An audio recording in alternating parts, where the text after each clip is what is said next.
السلام عليكم ورحمة الله وبركاته. الحمد لله والصلاة والسلام على رسول الله أما بعد. கண்ணியத்திற்குரிய சகோதர சகோதரிகளே, நம்மை படைத்து நிர்வகித்து கொண்டிருக்கக்கூடிய ரப்புல் ஆலமீனாகிய அல்லாஹுவை அறிவது உண்மையிலேயே மனதிற்கு மகிழ்ச்சி தரக்கூடிய ஒரு சிறந்த வணக்கமாகும். படைத்தவனை அறிவதும்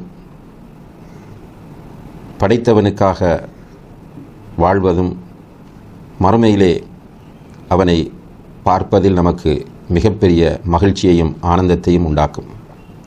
அந்த வகையிலே தான் அன்புள்ள சகோதர சகோதரிகளே, அல்லாஹுடைய அல் அஸ்மா உல் ஹுஸ்னா என்ற அழகிய திருநாமங்களை நாம் பார்த்து வருகின்றோம். இன்றைய இந்த அமர்விலே அல்லாஹுடைய மிக மிக முக்கியமான 4 பெயர்களை பார்க்க இருக்கின்றோம். அதிலே ஒன்று அல் அஃபு என்கிற பெயர், இரண்டாவதாக அல் கஃபூர் என்கின்ற அல்லாஹுடைய பெயர், மூன்றாவதாக அல் கஃபார் என்கிற அல்லாஹுடைய திருநாமம், நான்காவதாக அத் தவ்வாப் என்கின்ற அல்லாஹுடைய பெயர். இந்த 4 பெயர்களும் ஒன்றோடொன்று பின்னி பிணைந்தவை என்பதனால் ஒரே அமர்வில் இந்த 4 பெயர்களையும் பார்க்கலாம் என்று எண்ணுகின்றோம். அல் அஃபு என்கிற பெயர் குர்ஆனில் 5 இடங்களிலே இடம்பெற்றிருக்கிறது. அல் கஃபூர் என்கிற பெயர் 91 இடங்களிலே பதிவு செய்யப்பட்டிருக்கிறது. அல் கஃபார் என்கிற பெயர் 5 இடங்களிலே இடம்பெற்றிருக்கிறது. அத் தவ்வாப் என்பது குர்ஆனில் 11 இடங்களிலே பதிவு செய்யப்பட்டிருக்கிறது. அன்புள்ள சகோதர சகோதரிகளே, அல் அஃபு என்ற பெயரை அல்லாஹு தஆலா கஃபூர் என்கிற பெயரோடு சேர்த்து சூரத்துல் ஹஜ் 60வது வசனத்தில் குறிப்பிடுகிறார். இன்னல்லாஹ லஅஃபுவுன் கஃபூர். அதே போன்று சூரத்து நிசா 99வது வசனத்திலும் அஃபு கஃபூர் என்கிற பெயர்களை ஒன்றாக சொல்கிறார். வகான் அல்லாஹு அஃபுவன் கஃபூரா. அதே போல கஃபூர் என்கிற பெயரை சூரத்துல் அஹ்ஸாப் 73வது வசனத்தில் தனியாக அல்லாஹ் சொல்கிறார். அதாவது அஃபுவோடு சேர்க்காமல் ரஹீம் என்கிற பெயரோடு சேர்த்து சொல்கிறார். வகான் அல்லாஹு கஃபூர் ரஹீமா என்று அல்லாஹு தஆலா சொல்லி காட்டுகிறார். அதே போல கஃபார் என்கிற பெயரை சூரத்து தாஹா 82வது வசனத்தில் அல்லாஹு தஆலா வ இன்னி லகஃபாருன் லிமன் தாப வ ஆமன வ அமில சாலிஹன் சும்ம இஹ்ததா என்று கூறி காட்டுகிறார். தவ்வாப் என்கிற பெயரை சூரத்துல் பக்ரா 160வது வசனத்தில் அல்லாஹு தஆலா சொல்லி காட்டுகிறார். இப்படி இந்த பெயர்கள் அல் குர்ஆனில் பல இடங்களில் பதிவு செய்யப்பட்டிருப்பதை நாம் பார்க்கலாம். இதில் அல் அஃபு என்கிற பெயர் ஏற்கனவே நாம் கூறியது போல குர்ஆனில் 5 இடங்களில் இடம்பெற்றிருக்கிறது. இந்த அஃபு என்கிற பெயரை ரமலான் மாதத்தின் இறுதி 10 ஒற்றைப்பட்ட நாட்களிலே ஓதக்கூடிய துஆவிலும் ரசூலுல்லாஹி ஸல்லல்லாஹு அலைஹி வஸல்லம் அவர்கள் கற்றுத்தருகிறார்கள். அதாவது அன்னை ஆயிஷா ரலியல்லாஹு அன்ஹா அவர்கள் கேட்கிறார்கள், யா ரசூலல்லாஹ், லைலத்துல் கத்ர் இரவில் நாம் என்ன ஓத வேண்டும் என்று கேட்டதற்கு அல்லாஹும்ம இன்னக அஃபுவுன் துஹிப்புல் அஃப்வ ஃபஅஃபு அன்னி என்று ஓதச் சொன்னார்கள். இந்த அஃபு என்கிற பெயரினுடைய அர்த்தத்தில் மன்னித்தல் என்பதும் அழித்து விடுவது என்பதும் இருக்கிறது. அல்லாஹு தஆலா மன்னிப்பவனாகவும் நம்முடைய பாவங்களை அழிப்பவனாகவும் இருக்கிறான் என்பதுதான் அஃபு என்பதனுடைய அர்த்தமாகும். இப்போ நம்ம ஒரு பாவத்தை செய்கிறோம், அல்லாஹ்விடத்தில் அதற்கேற்ற முறையில் நாம் தௌபா செய்தால் அல்லாஹ் அந்த பாவத்தை மன்னிப்பான், அழித்தும் விடுவான். அப்போ பிறகு அந்த பாவம் நம் முன்னால் வந்து நிற்காது என்கிற கருத்தை இந்த அஃபு என்கிற பெயர் கூறுகிறது.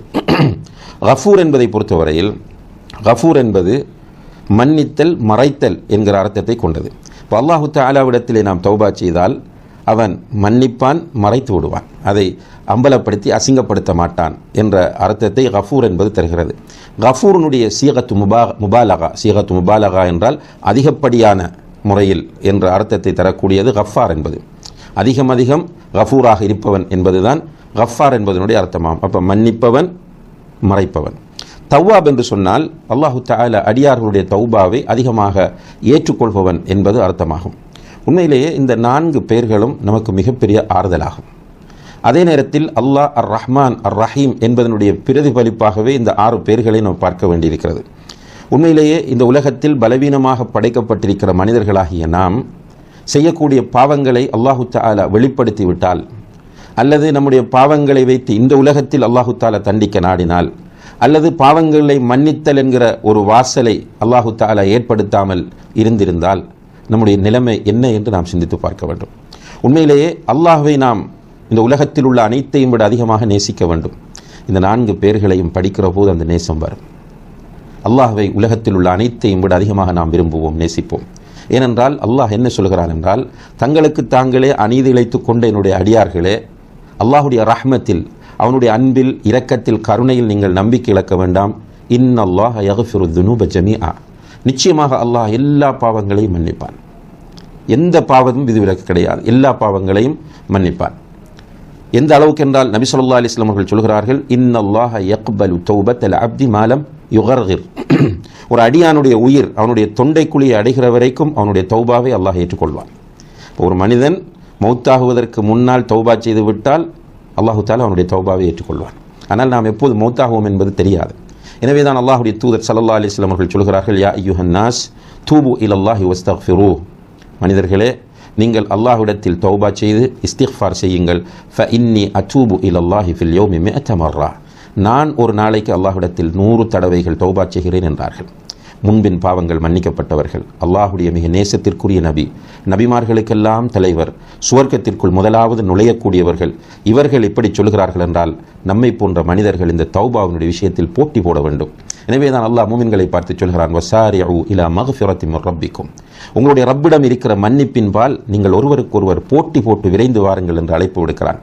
எனவே அல்லாஹ் அஃபு, அல்லாஹ் கஃபூர், அல்லாஹ் கஃபார், அல்லாஹ் தவ்வாப் என்று அறைகிற ஒரு அடியான் நிச்சயமாக அல்லாஹுவை நேசிப்பான், அல்லாஹுவை பயப்படுவான், அல்லாஹுக்கு மாறு செய்ய விரும்ப மாட்டான், அல்லாஹுடைய திருப்தியை பெற்றுக்கொண்ட நிலையில் அவனை சந்திக்க வேண்டும் என்று ஆசைப்படுவான். அல்லாஹு தஆலா அவனுடைய அந்த பெயர்களை சரியான முறையிலே புரிந்து அவனை நேசிக்கக்கூடியவர்களாகவும் அவனை அஞ்சி வாழக்கூடியவர்களாகவும் என்னையும் உங்களையும் ஆக்கியருள்வானாக. வ ஆஹிரு தஅவானா அனில் ஹம்துலில்லாஹி ரப்பில் ஆலமீன். வஸ்ஸலாமு அலைக்கும் வரஹ்மத்துல்லாஹி வபரகாத்துஹு.